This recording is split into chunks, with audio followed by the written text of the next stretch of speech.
que tengo entendido, lo que me han enseñado. Si pueden corroborar si es cierto eso, les mando un abrazo. ¿Por qué no hablamos con la gente de Vialidad Provincial y les preguntamos bien después, Paula? Porque me escribe una persona que rindió el examen hace poco y me dice, separa la línea cuando es de una sola mano. Después me escribe otra persona y me dice, no, lo que separa la línea longitudinal amarilla, sin puntos, única, una sola raya, son las manos direccionales y no se puede cruzar. Pero entonces es igual que la doble raya amarilla. Bueno, no sé, estamos tratando de averiguar eso. Que alguien nos lo diga, sobre todo por la gente que tiene que rendir hoy. Si quieren bochar gente hoy, pregunten eso. Esta línea Gustavo Cairo, diputado provincial de La Libertad Avanza, que ha presentado un proyecto de modificación del Código Procesal Penal de Mendoza muy polémico porque exige una mayor carga de prueba para dictar la prisión preventiva en los casos de abuso sexual. Así que se va a tener que preparar el diputado para la puteadera, que será alta. ¿Qué tal, Gustavo? Buen día. Montacuto y Rosana Villegas de este lado. ¿Cómo va todo? ¿Qué tal? Buen día, Ricardo, Rosana. Buen día. Un saludo a la audiencia. A ver, con peras y manzanas y bien cortito, ¿cuál es la principal modificación? Porque la verdad que hoy el testimonio de una persona abusada tiene carga de prueba. Bueno, se están dando muchos casos de testimonios falsos. Por supuesto que hay muchos verdaderos, pero también hay muchos testimonios falsos. Bueno, pero muchos, ¿cuántos? ¿Los tienen? Muchos. ¿Querés que te dé algunos casos, por ejemplo? No, si en algunos casos puntuales los conocemos, pero el tema, cuando uno dice muchos, bueno, ¿cuántos serán? Porcentaje de la cantidad de casos que se conocen. Mirá, sé que el porcentaje de presos por esta causa es más de un cuarto de los presos de Mendoza, que son 6.000, 6.000 y pico. Más de un cuarto están por este tipo de causas. O sea, más de 1.500 son por estas causas. Más o menos, sí. Y según algún juez de la Corte, más de la mitad de las causas que le están llegando a la Corte son por este tipo de causas. Está bien, pero eso años a esta parte. Bueno, eso no habla de que hayan causas falsas, digamos, de todas esas causas, de esos 1.500 presos que están por causas de abuso sexual.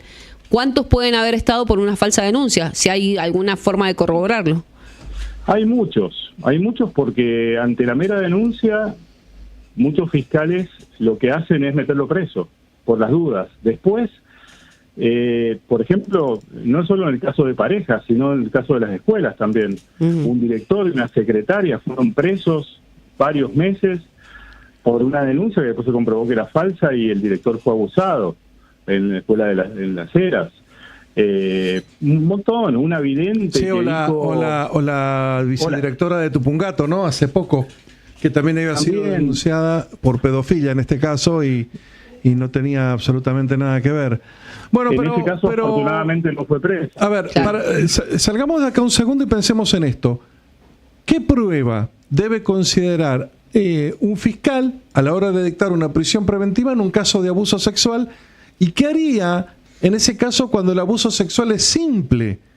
Cuando es tocamiento, ¿cómo haces? Si ahí no hay ninguna prueba física. Están los peritajes psicológicos, pero vos los cuestionás también. Sí, yo creo que rige el principio de inocencia, creo todavía en nuestro país. Y en nuestra Constitución también en el artículo 7 dice que todos los habitantes son iguales ante la ley y rige el principio de inocencia, pero en estos casos se invierte la carga de la prueba. Por ejemplo, un señor de apellido Godoy fue preso durante 8 meses preso efectivamente y luego 3 años de prisión preventiva porque una tarotista le había dicho a una chica que cuando tenía 4 o 5 años el papá abusó de ella había visto eso, había tenido esa visión y lo metieron preso. Después fue sobreseído, fue absuelto. Pero ¿y quién le paga a todos estos hombres, a todas estas personas que están presos por una mera denuncia? Pues recordemos que hay también incentivos para denunciar. O sea, por supuesto que hay muchas causas graves. Yo lo que estoy diciendo, y yo banco y he votado la ley que prohíbe a los violadores salir antes de condena ni tener salidas transitorias, que es la ley Petri. Yo la voté con las 2 manos y fui el que argumentó en la Cámara de Senadores en aquel momento en favor de esa ley. Ahora, no quiero que un tipo que sea inocente esté preso y después livianamente digan, no tenemos pruebas, pero flaco, hubieras visto primero las pruebas antes de tomar esta medida excepcional que es la prisión preventiva. Estamos de acuerdo en eso. Ahora, Gustavo, una de las cosas que plantea el proyecto, y entiendo que es uno de los cuestionamientos que también marcás, es que en ningún caso, cito textual una respuesta a una nota que tenemos publicada en Diario 1, en ningún caso las pericias psicológicas podrán considerarse pruebas objetivas. Y ahí justamente te consultaron sobre a qué profesionales te referías y decías a los psicólogos del equipo de abordaje de abuso sexual y el cuerpo médico forense. ¿Nos explicás esto? ¿Por qué crees que en ningún caso las pericias psicológicas pueden considerarse pruebas objetivas? Porque es muy fácil para un fiscal ampararse en una pericia psicológica, darle el carácter de científico y meter preso a cualquiera. Pero son profesionales los que trabajan en el equipo de abordaje de abuso sexual y en el cuerpo médico forense. Sabés, Roxana, que está excepcionalmente o casi nunca en Mendoza están aplicando psicología forense, salvo hay excepciones, por supuesto, pero la psicología del testimonio, con técnicas proyectivas, dicen el relato es creíble, porque dibujó no sé qué y no sé cuánto. Y eso de científico tiene poco. Entonces, y la verdad que hasta condenas se están haciendo con esto, sin tener una... Hay técnicas, sobre todo en Estados Unidos, en Europa se emplean mucho, de psicología del testimonio que descartan hipótesis de falsedad, pero acá no se aplican. Bueno, pero para. Fíjate el caso de los rugbyers franceses, por ejemplo, que sí. Está bien, se comieron presos, ¿cuánto? ¿Un mes? Más o menos, sí. Un mes y pico, 2 meses, no me acuerdo cuántos estuvieron presos, y al final creo que estuvieron 5, pero con no efectiva, creo que estuvieron en domiciliaria. Sí, pero ahí funcionó bien el tema peritajes. Pero sí, peritajes psicológicos, ¿no? Pero ahí, más que el peritaje psicológico, es un audio donde la chica decía el otro día que le había encantado el flaco y videos de los... A eso me refiero con pruebas objetivas. Videos que daban cuenta de que fueron de común acuerdo al hotel, el taxista que decía... Pero ahí te estás metiendo en terrenos que son distintos, porque una cosa una cosa es ir de acuerdo a un lugar y lo que ocurre después son 2 cosas totalmente aparte. Sí, por supuesto. A eso me refiero. Que está media población de Mendoza en prisión preventiva, o sea, está no en prisión preventiva, sino... con una hipótesis de a mera denuncia entrar a prisión preventiva.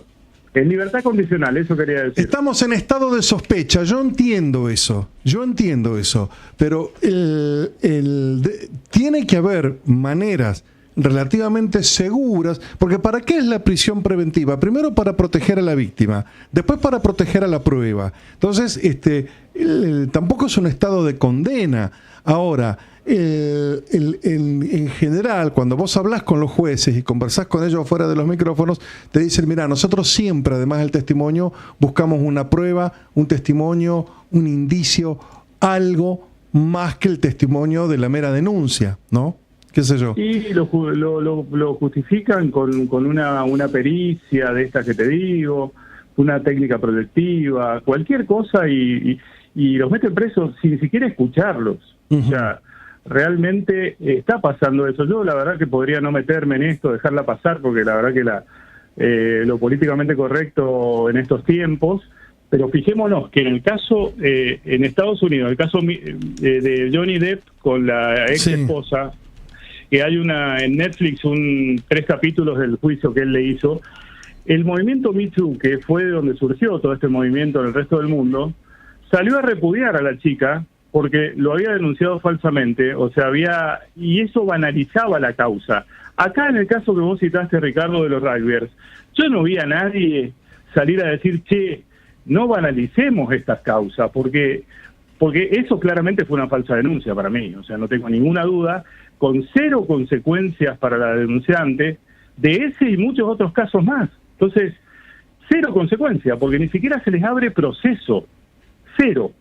Entonces, y encima hay un subsidio que da el Estado para denunciar, creo que por 6 meses, no sé cómo está actualmente el asunto. Entonces, es complejo el tema, por eso me meto, porque creo que hay mucha gente, yo he visto mamás de chicos suicidados un chico en Palmira se colgó porque no era por abuso sexual, sino porque no le dejaban ver al hijo. Que eso también es todo un tema que me quiero meter el año que viene, a ver cómo el Estado garantiza que no se rompe el vínculo entre padres e hijos, después es muy difícil de recuperar. Pero bueno, es todo un tema. Y casi todas son mujeres, la Asociación Verdad y Justicia y algunas otras más, compuestas por mujeres, están dando esta lucha. Bien.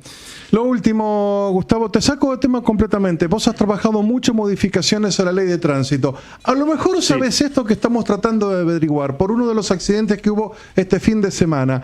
Cuando en una ruta provincial los dos carriles contrarios están separados solamente por una raya amarilla continua, simple. ¿Qué significa eso? ¿Podés cruzarte de carril? ¿No podés? ¿Podés adelantar? ¿No podés adelantar?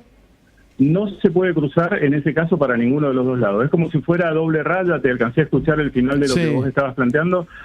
Para que se pueda cruzar tiene que haber raya discontinua. La raya blanca discontinua. Cuando hay una raya amarilla no se puede cruzar para ninguno de los dos lados. Bien. Bueno, de acuerdo. Muchas gracias, Bueno, muchas gracias, Ricardo, Roxana. Gracias. Hasta luego.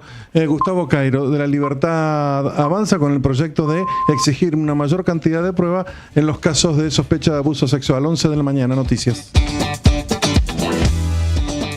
No tenés cara.